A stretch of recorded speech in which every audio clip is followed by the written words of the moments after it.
Well, you just mentioned talking about self leadership. You know, one of the a lot of people fail at this. Do you think it has to do with ego? What do you mean? So in terms of like, so one of the hard parts of leadership is self leadership, putting yourself first, and we see quite a few people that you would think would be good leaders and all that, but they have a hard time. It doesn't always work out. So why are people failing at leading? Is it an ego aspect? Is it something else? Like, what is it that's causing these leaders to fail? There, there's multi factors, right? But I do think the two biggest ones are ego and woundedness, and they gotta kind of go hand in hand a little bit, right? Like I talk about my burnout situation, right, and all that kind of stuff. And a lot of that was because of both my ego and my wounds, right? Like I had something to prove. I had an ego that was like, I need to have this, and it's not conscious, right? You're not sitting there at home going like, man, who am I going to get to stroke my ego today? Like no one's like sitting there. Well, probably some, psychopath doing that, but it's all Thinking that everything, like everything, right?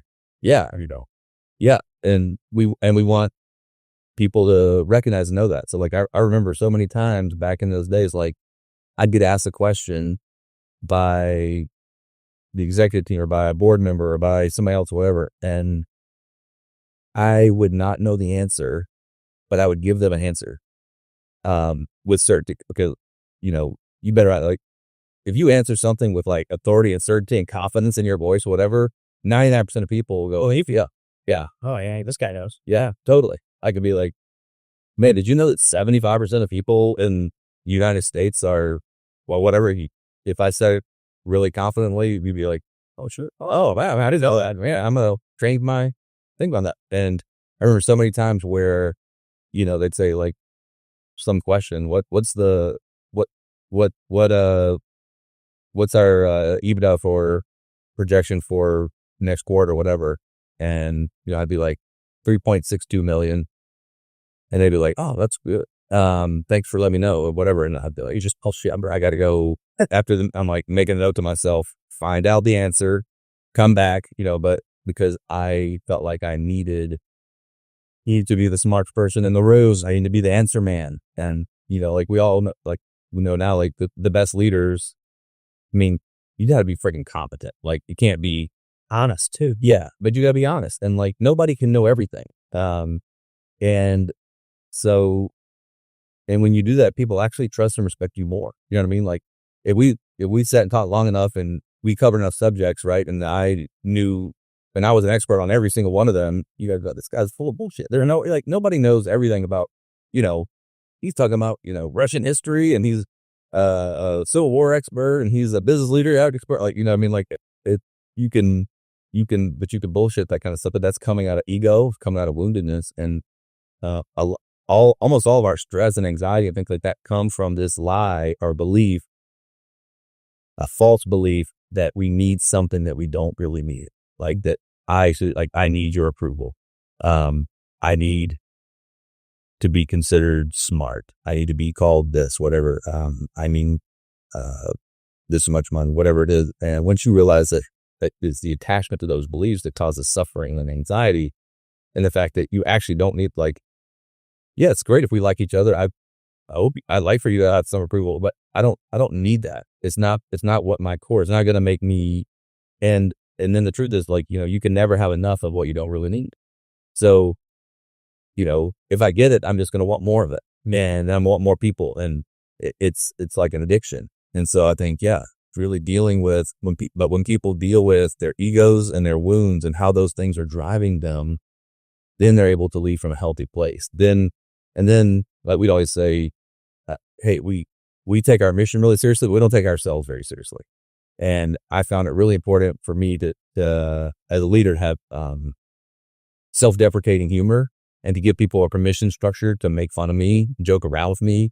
I talk about the ADD and stuff like that. Like we get into meetings at times, and ideas occur to me, right? And I just start talking and going down a rabbit hole. What if we did this? It'd be amazing if we could, set this up and have a whole system running over here and be able to like feed this back in. And we have a meeting, and I think on the agenda, we decided this, and this. We get back a week, 2 weeks later, executive team meeting, and I'm like, hey, where are we on this thing? Oh, we were doing this other, like this rabbit trail. They will just started scurrying around doing shit. And I'm like, at first I'm mad at them going like, no, I told you to do this. And then I realized like that was my fault, because you got to understand power dynamics, right? So when the boss says, he's just thinking I'm just riffing. Yeah. But they're going, okay, he wants that thing to happen. Then they're running around doing it. And so, I was like, I realized, hey, this is my fault. And I was like, guys, I'm a rabbit trail guy. I am, I get excited. I take this down thing. I was like, so I gave them permission. I had like a little 5-point scale. Like 5 was, hey, this is really serious. We should be doing this yesterday. And 1 was, Jeremy just needs a friend, and, send him away. And so like they had permission to stop the meeting and be like, hey man, where is this? Is this once an hour or 4? Is this a 5? Yeah. What do we got here? Yeah. And then, I'm like, yeah, probably my idea, to run clinics out of, Southwest airline planes in the air is going to be a good idea, or someone, I don't care, whatever that they, but then they could make fun of me. They could get clarity. And it was an inside, if it wasn't me, it was an inside joke. Right. Versus like, no, I'm the authority. I'm the guy, I'm Moses from on high bringing down the 10 commandments. That doesn't create buy-in. That just creates fear and, CYA and like real political type bullshit that are threatened. Yeah. I was gonna say, I know for both of us, I mean, what we do to keep our ego in check. I mean, I'm going to get back into it here soon with jujitsu. I mean, there's nothing bigger than an ego check than stepping on a mat with somebody that could beat your ass, and handedly. I mean, I got my ego put in check real quick. Doesn't bring you brand new to it, like going up against him. You put us next to each other, standing up next to side by side. I mean, I might have a foot on him, but this dude throws me around like it's nothing. And like, it's just, talk about an ego check. That's one of them. But also for me, like, I just like to ask questions. I mean, I ask a lot of questions just, in conversations, things like that, just to like let people know like, hey, I'm willing to learn. I'm not willing to put my views and all that onto you. I just want to listen to what you have to say and see what you know. And then we can talk from there. Yeah, one of the best pieces of advice that I was given, like when I first got into the real estate business, the guy who was mentoring me and one of my best friends, he was like, man, it's okay to say when someone asks you something and you don't know, it's okay to say, I don't know, but say, I don't know, but I'll find it out. I'm going to find out, and that's something that I've held with me this whole, through my whole business so far over the last 6 years. And, I mean, I still come across stuff all the time. Hey man, I don't know. I'll figure it out though. And, most people are going to be receptive to that because people don't expect you to know. Well, most people don't expect you to know everything. And if you're willing to go do the homework and figure it out and come back to them in a timely manner with a good answer, that they prefer that over you just bullshitting them. Oh yeah. But it's only like, I don't know and I don't care is, that's stupid. But I don't know, but I will find out. That's like honest initiative. And like, like it says, like that makes people respect you more. Right. And I'm like you too. I think one of those underrated superpowers is curiosity.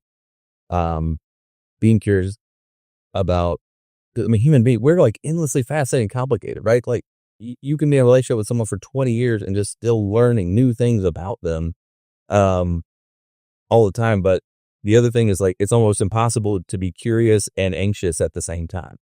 And so like, I always, when I'm in a good, healthy place, like, if I'm getting into like a disagreement with my wife or whatever, I'm going, all right, if once I'm to the point I can't be curious anymore, that I'm just listening to respond. I'm just, working my next thing up. Then we either need to take a break or I gotta shift, right? Then I'll even look at my heart rate monitor sometimes, because a great indicator of like my heart rate's above 85 in this conversation. That means, you're losing blood flow to your prefrontal cortex, right? You're in your amygdala. So like you're starting to have an anxious response and a defensive response. Like, yep. And, it's probably not going to go well, but that's like, a lot of us have, we rings or Apple Watches, Fitbits, whatever, right? You just like, that's a great little thing, like a little hack. Just like if you're getting into a heated discussion with somebody at work or your spouse or whatever, just like take a look, your resting heart rate 60 and you're in there going, it's like 85. You're you're on that threshold going like, it's not going to go well from there. And hey, we should just take a break. And like one thing, like my wife and I've gotten much better at, rather than just being like, well, F this, I'll talk to you another time. Just being like, hey, I love you. I'm committed to you. I'm just not at a good place to like have productive conversation because I just need minutes. And actually, she's the one that does that, not me. I'm like, whoa, force it to the end. Like, until you see how right I hear this. Oh, yeah. Yeah, I'm going to keep explaining and new analogies and raising my, intensity level until you agree with me. But I've learned that's not great leadership or great relational wisdom. Yeah. Have you mentioned Curious? Have you ever watched Ted Lasso? Oh yeah. The clip where he's playing darts with the owner. I say they talking. That's one of my favorite scenes of all time. It's incredible. Talking about be curious, not judgmental. Dude, I played that in the morning stand-up meeting for our corporate scene one day, just because that very reason, right? And he's like, you were arrogant, like you never bothered to ask, like you just assumed I was dish ready dark way, right? Yeah. You didn't ask if I went every Sunday and played darts with my dad at the local bar from the time I was 6 until I was 15. It's like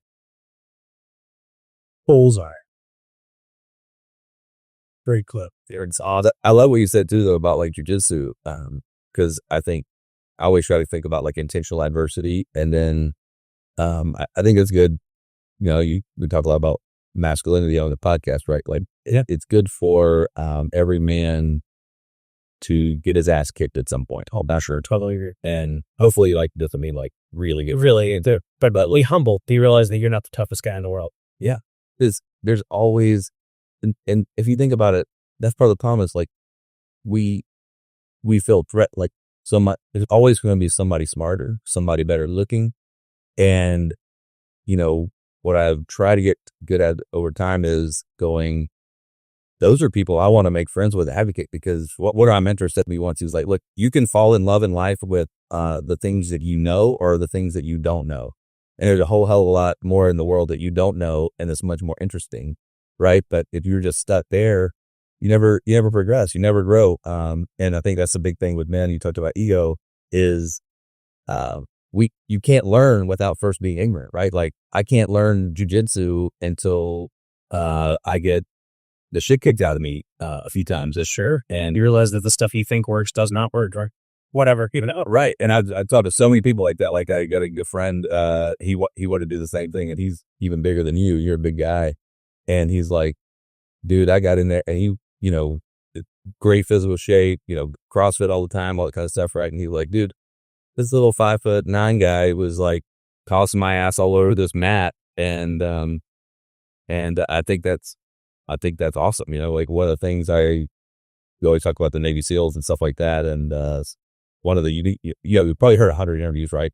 A lot of them, they say the same things, and they're all great, but one of the only times I've heard a guy say this is somebody asked him, hey, what makes the U.S. Special Forces, the U.S. Navy SEALs and Delta Force like the elite of the elite around the world? Like plenty of other countries have special forces, but they're not, what's that? They're not that level. Yeah, they're not at that level. He's like, why do we have the most elite in the world? Like, what's different about that? And he goes, all the other special forces train to perfection. We train to failure. Because he's like, SEAL training, every single one of us will fail, get made fun of, right? Like you have to pass out underwater. You're going to, at some point, whatever the requirement is, you're going to fall down and not be able to get up right now, whatever it is. Like we train to fail. They are going to push you until you actually fail, and they want to see how you respond. And I thought about that. Like I don't know, years ago, I used to be the head of this like regional thing, and I was responsible for examining everybody. You had to have this pass all these tests and have the broad base of knowledge or whatever, and then once you pass all that, then you had like in front of everybody kind of a summary like exam. And so I'd be up there and I'd be asking questions, and they'd have to answer on the fly, right? And for me, for years in that point was like, kind of lead them along, make sure they get all the answers right and they look good in front of the floor. It makes me look good because I'm supposed to be the one shepherding the process. And like, for me, I was like, no, I'm going to ask some questions, like get them to get a wrong answer. Not because I want them to get it wrong, because I want to see how they respond when they are wrong in front. Like nobody knows that, like, you know what I mean? Like I'm eventually going to ask you something you don't know. And are they going to cover it up? Are they going to get angry? Are they going to be like, man, that's a good question. I don't know. I don't remember that. I don't remember that one. I'm going to need help with that, whatever. And how are they going to handle that? That tells me a lot more about like their character and their leadership than, you know, did they memorize all the answers correctly?